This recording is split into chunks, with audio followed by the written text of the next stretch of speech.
que vous avez déjà eu envie de violer une femme ? Oui, d'une certaine façon. Ce que la femme qui a été violée veut avant tout, c'est qu'on reconnaisse qu'elle a été victime d'un véritable crime. Le viol à proprement parler, ça n'existe pas. Ou il faut vouloir, ou... Voilà, c'est tout. Ce sont des infirmiers, des chauffeurs routiers, des pompiers, des pères de famille. Tous accusés d'avoir participé à la série de viols organisée par Dominique Pellicot sur sa femme. Les outils, les leviers, les dispositifs qu'on a pensés jusqu'ici pour faire face aux violences sexuelles échouent complètement à faire face à l'ampleur du problème, que ce soit du côté des tribunaux, que ce soit du côté de la police. Le côté exceptionnel de ce procès, c'est qu'effectivement, pour certains, on ne comprend pas comment est-ce qu'ils ont pu en arriver là. Vous avez déjà violé des femmes ? Oui. Je pense qu'aujourd'hui, la société entière est complètement submergée par le nombre de personnes qui dénoncent des violences sexuelles notamment, mais ne sait absolument pas quoi faire. J'ai jamais vraiment envisagé la justice. Il y a une violence systémique qui est faite aux femmes dans le système judiciaire. Et ça, c'est aussi ça dont je pense qu'il faut parler. C'est qu'en fait, moi, je crois à la justice, mais il faut que la justice, elle parle de toute la société. On est un peu dans cette terre brûlée, là où il n'y a plus rien qui pousse, mais on ne sait pas quoi inventer à la place. On juge entre 2000 et 3000 affaires aux assises, et la moitié, c'est des viols. Il n'y a actuellement pas assez de magistrats, assez de salles d'audience, assez de personnel judiciaire pour juger plus que 1,7% de viols. C'est une question éminemment politique de quelle justice on veut et de quels moyens on met. Par contre, nous, il faut qu'on puisse inventer des alternatives pour ces victimes, mais il faut aussi qu'on puisse travailler sur les conditions d'émergence de ces violences. Je pense qu'on s'est vraiment beaucoup trop concentré sur nos revendications de peine, et beaucoup moins sur d'autres revendications qui sont beaucoup plus porteuses de transformation sociale.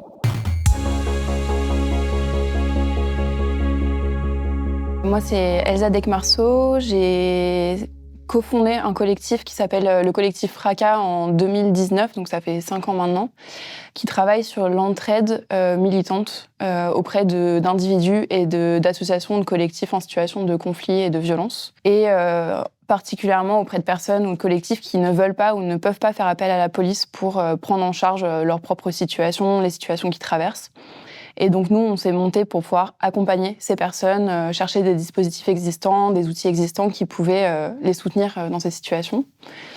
Et à la suite de ce travail-là, pendant ces 5 ans, j'ai écrit un livre qui est sorti en septembre 2023 aux éditions La Fabrique, qui s'appelle « Faire justice, moralisme progressiste et pratiques punitives dans la lutte contre les violences sexistes », sur la manière dont les milieux militants progressistes, donc les milieux militants de gauche, on va dire, et d'extrême gauche, font justice eux-mêmes, et la manière dont parfois ils en viennent à faire parfois pire que la police quand ils essayent de justement pallier les inégalités liées à ce système-là punitif.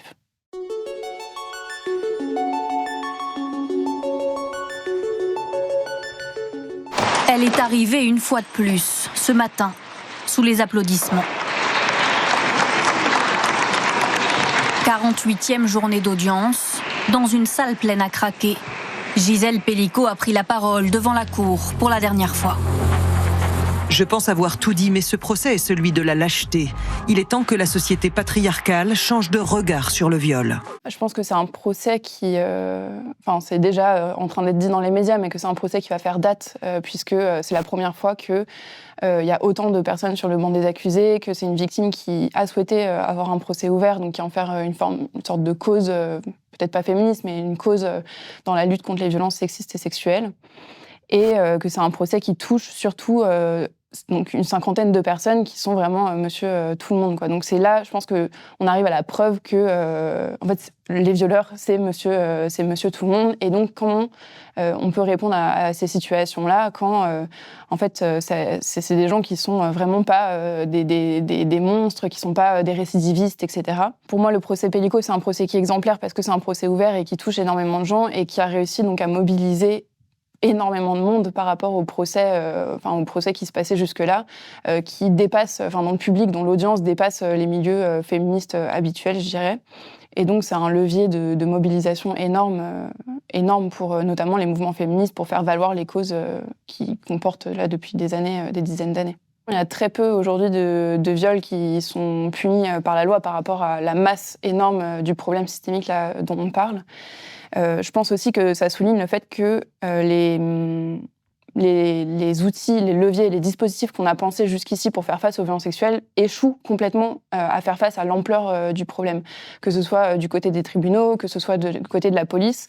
Il y a certes quelques avancées en ce qui concerne la prise en charge des victimes et la punition des actes dénoncés, mais ça reste encore beaucoup trop peu par rapport à l'immensité du problème et aussi par rapport au fait que la police a fait partie du problème et fait toujours partie du problème des violences sexuelles, notamment si on parle des dépôts de plaintes qui sont mal pris, avec une mise en cause des victimes, de leur comportement, de leurs paroles, de leur manière de s'habiller, etc., jusqu'à la violence des policiers eux-mêmes qui sont eux-mêmes touchés par ces violences conjugales et qui portent des violences à l'égard de leurs propres conjointes, etc. En tout cas, ce qu'on entend de plus en plus, c'est des personnes qui ne souhaitent pas faire appel à la police pour prendre en charge leurs problèmes, leur situation de violence sexuelle, parce qu'elles savent qu'il y a un potentiel de retraumatisation qui est énorme, de revictimisation, et que ça, c'est quelque chose qui est largement documenté, notamment par les milieux féministes. Je pense que la première chose, c'est qu'on enseigne à tous les citoyens, si on aime ce terme, tous les citoyens et les citoyennes, que l'endroit où on va pouvoir obtenir justice, c'est les tribunaux. Donc ça, c'est quelque chose avec lequel on grandit.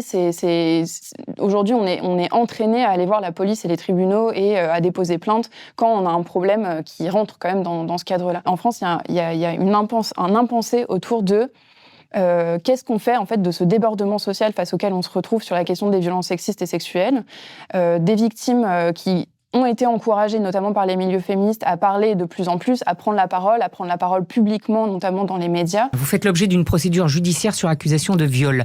Une enfance kidnappée. Voilà comment Judith Godrèche décrit aujourd'hui sa relation de 6 ans avec le réalisateur Benoît Jacot.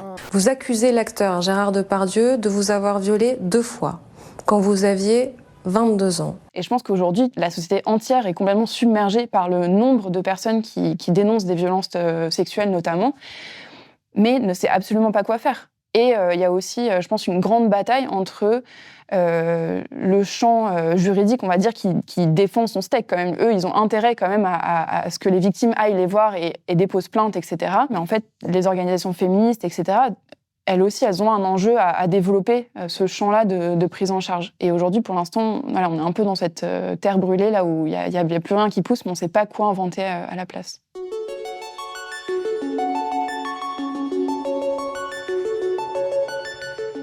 Là, je vais juste donner mon simple avis. Je pense que, par exemple, si on parle de procès comme le procès Pellico, là, Gisèle Pellico, elle veut qu'il y ait une sanction, elle veut une peine. Donc déjà, je pense que c'est important de pouvoir respecter ce genre de demande où, en fait, nous, à Fracas, moi, personnellement, je suis personne pour aller voir quelqu'un et dire ce n'est pas souhaitable ce que tu veux, ce n'est pas souhaitable que de vouloir une peine de prison, par exemple, pour les personnes qui t'ont fait du mal.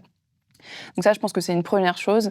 Par contre, moi, ce que je crois, c'est qu'effectivement, on a une tradition féministe qui a été un peu oubliée et qui était là il n'y a pas si longtemps d'ailleurs, dans les années 70, il y a eu vraiment une bataille féministe autour de est-ce qu'on veut ou pas porter une revendication de durcissement de peine ou de peine pour les auteurs de violences. Et il y avait vraiment des féministes qui pensaient que c'était la bonne chose à faire parce que c'était par la punition qu'on allait instaurer un climat aussi de peur de commettre, de passage à l'acte, etc. Et que c'était par la peine de prison que les gens allaient arrêter de commettre des actes de violence. Et puis il y en avait d'autres qui disaient que c'était pas en punissant personne par personne, individu par individu, que ça allait régler quoi que ce soit du problème systémique qu'étaient les violences sexuelles. Et en fait, dans les années 70-80, ce débat-là a été vraiment complètement oublié et occulté parce qu'il y a un revirement pénal, on va dire, de féminisme carcéral et de féminisme pro-pénal qui s'est développé et qui a monté en flèche dans un contexte aussi mondial qui allait dans ce sens-là, quoi. Mais en tout cas, il y a eu vraiment des revendications abolitionnistes qui ont été oubliées. Et je pense que là, aujourd'hui, le constat est tel que nous devons nous poser ces questions-là de à quoi sert le fait de punir individuellement des personnes. Déjà, toutes les personnes qui commettent des violences sexuelles ne peuvent pas être punies parce que soit il n'y a pas de dépôt de plainte, soit ça ne va pas plus loin que le dépôt de plainte parce qu'en fait, dans l'enquête, c'est pas suffisant, les preuves, etc. Ça a beaucoup avancé. Effectivement, les classements sans suite, parce que manque d'enquête, manque de travail, je le dis clairement, moi. Oui. Manque de travail au niveau des services de police, manque d'investissement sur cette question. En fait, ça n'intéresse pas plus que ça. Je vais vous dire la vérité, les magistrats trouvent ça même un peu dégoûtant pour faire les choses claires. Ça peut prendre 5, 6, 7 ans des affaires d'instruction pour des viols relativement simples. Parce que là, on parle d'affaires médiatisées, mais les affaires ordinaires ne passionnent ni dans les commissariats, ni les parquetiers, ni les juges d'instruction. Il faut dire la vérité. Donc déjà, il y a un échec, et je pense qu'il faut qu'on fasse ce constat de l'échec que notre appel à déposer plainte n'aboutit pas à nos espoirs, enfin n'est pas à la hauteur de nos espoirs et de nos revendications féministes, mais que surtout, pour moi, c'est pas punir des personnes individuellement qui va changer quoi que ce soit. Je pense que pour certaines victimes, c'est très important de voir leur auteur puni. Par contre, à un niveau collectif, pour moi, c'est pas ça qui va changer quoi que ce soit, et on peut très bien reboucher ce trou-là avec une fuite, mais il y en a d'autres qui vont arriver. C'est là que, pour moi, la justice transformatrice a des enseignements à nous donner, c'est que travailler sur le contexte socio-économique, sur le contexte politique, sur le contexte médiatique, sur tout ça, c'est des choses qui n'apparaissent pas du tout dans les revendications féministes. Et pour moi, c'est par là qu'on changera les choses. On peut très bien laisser la justice continuer à faire son travail. Par contre, nous, il faut qu'on puisse inventer des alternatives pour ces victimes, mais il faut aussi qu'on puisse travailler sur les conditions d'émergence de ces violences, et donc sur l'éducation, sur des aspects préventifs, sur le fait de monter des foyers. Enfin, tout ça, ça existe déjà, mais je pense qu'on s'est vraiment beaucoup trop concentré sur nos revendications de peine, quoi, et beaucoup moins sur d'autres revendications qui sont beaucoup plus porteuses de transformation sociale. Donc oui, effectivement, pour moi, les peines, c'est aussi un enjeu, mais c'est pas là où ça va se passer la bataille de demain, quoi, on va dire.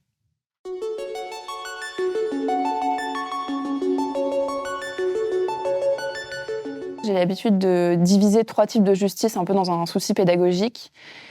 Donc, il y aurait la justice punitive. Donc, la justice punitive, c'est la justice pénale dans laquelle on baigne, qui repose sur l'idée que punir une personne pour un acte commis répréhensible est juste et nécessaire. Et que c'est par la punition ou par la sanction qu'on va faire en sorte que cette personne ne recommence pas, que cette personne puisse réparer aussi ce qu'elle a commis, puisse changer, etc. Donc ça, c'est le premier type de justice que je vois. Le second type, ce serait la justice restaurative, qui est une justice qui vient plutôt intervenir au niveau des individus, c'est-à-dire au niveau des victimes et au niveau des auteurs, pour travailler soit sur la relation, soit sur les personnes directement, et faire en sorte qu'une situation d'apaisement puisse revenir à la suite d'un acte commis et subi par une victime. Donc la justice transformatrice, c'est un peu le dernier pan de ces 3 types de justice. C'est une justice qui part du principe que le fait de violence ou le conflit est une opportunité pour changer les conditions matérielles et le contexte qui a permis au fait de violence d'émerger. Donc c'est pas de dire que les violences c'est une bonne chose et que c'est bien si elles arrivent, c'est plutôt de dire que le moment de l'émergence du fait de violence vient traduire un contexte favorisant, et qu'il s'agit de travailler sur ce contexte pour transformer la société dans son ensemble et faire en sorte que ces faits de violence n'aient plus à arriver. Donc je donne souvent l'exemple d'une pomme d'un vol de pomme, où si quelqu'un vole une pomme, au lieu de punir cette personne pour le vol de pomme, on va essayer de comprendre son contexte matériel, son contexte de travail, son contexte de famille, son contexte socio-économique, etc.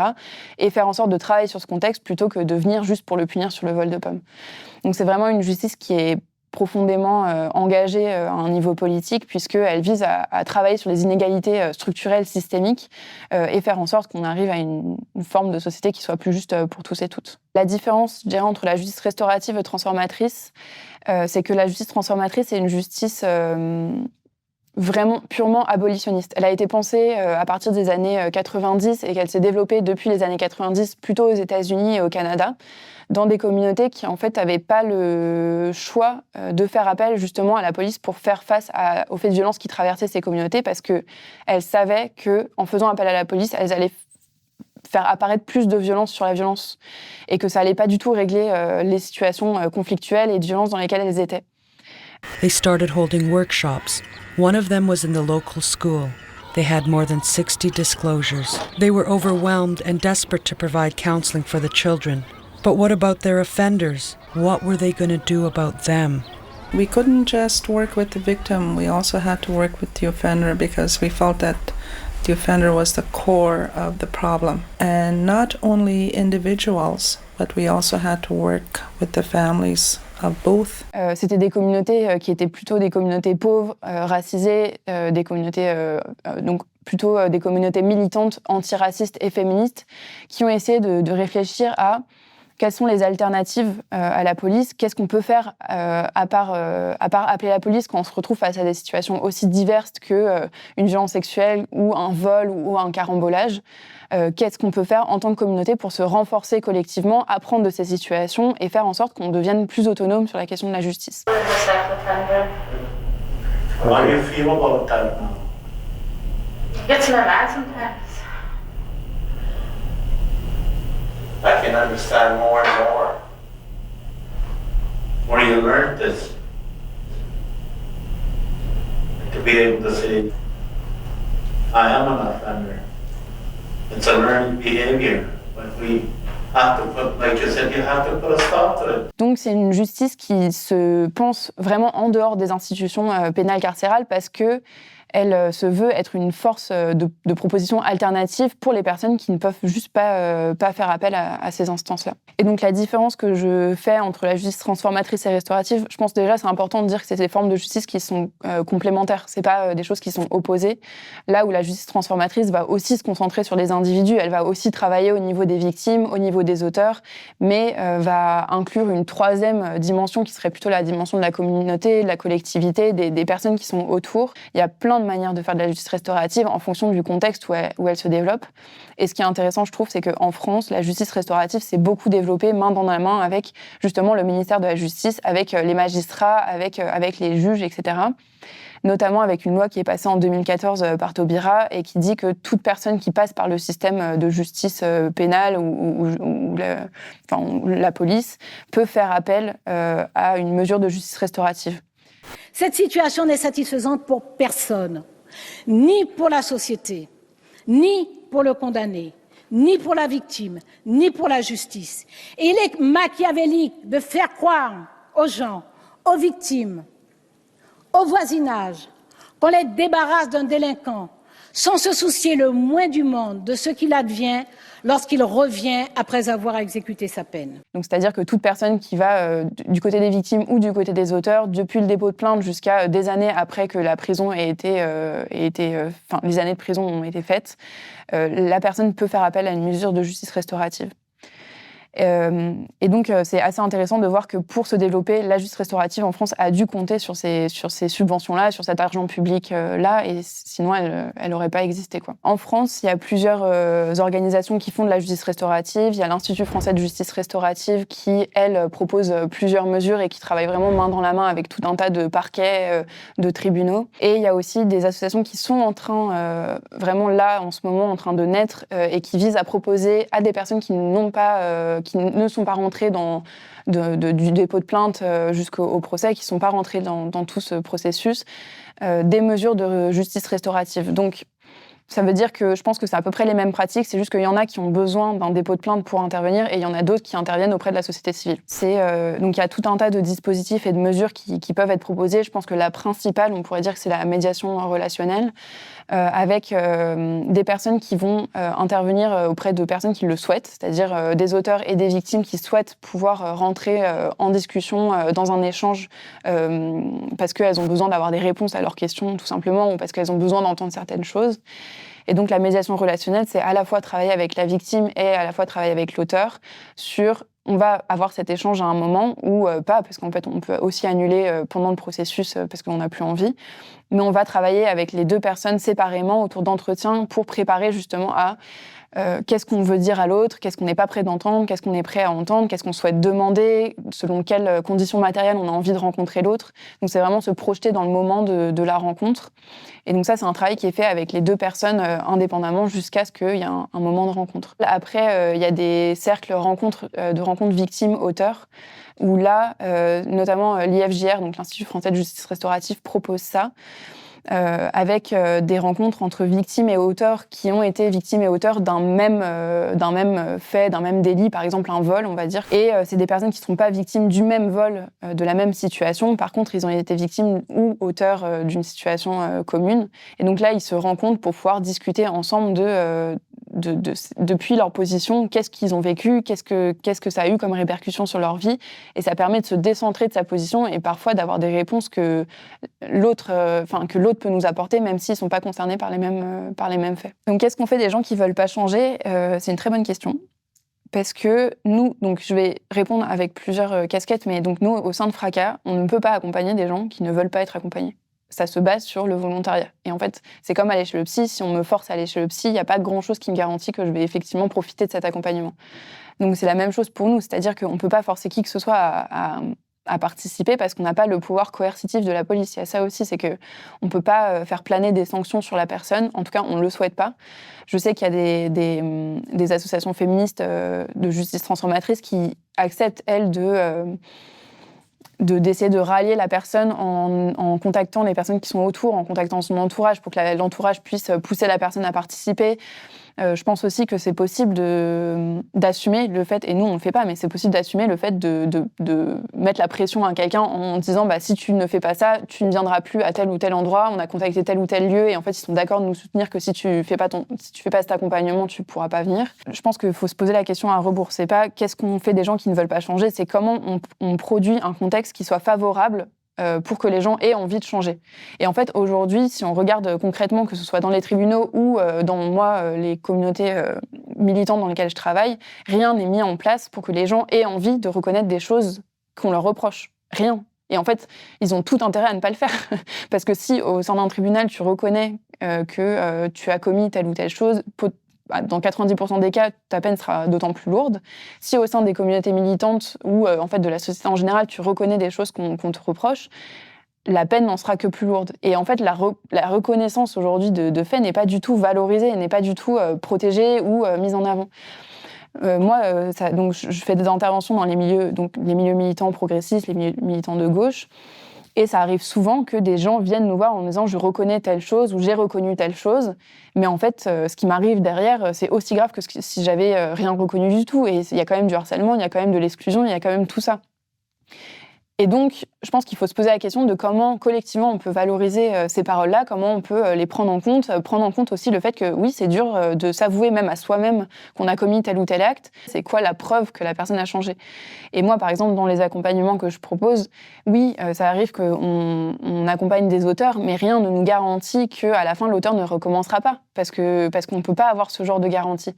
Mais comme la prison ne peut pas porter ce genre de garantie, je pense que dans l'idéal, la justice transformatrice pourrait être appliquée à un niveau national, mais on n'en est pas du tout là. Enfin, déjà, rien que de penser que la prison est néfaste et qu'il faut arrêter d'envoyer des gens en prison, en France, ça, c'est pas entendable, quoi. En fait, pour moi, il ne faut pas aller à l'outil directement. Il faut déjà se rendre compte que là, il y a un problème, que là, aujourd'hui, les tribunaux ne peuvent plus faire face aux problèmes qu'on leur met dans les pattes. Donc, il faut qu'on invente des alternatives. Après, que ce soit la justice transformatrice ou autre chose, ce sera très bien, quoi. Mais déjà, faisons ce constat collectif et ensuite, on essaiera de penser à autre chose.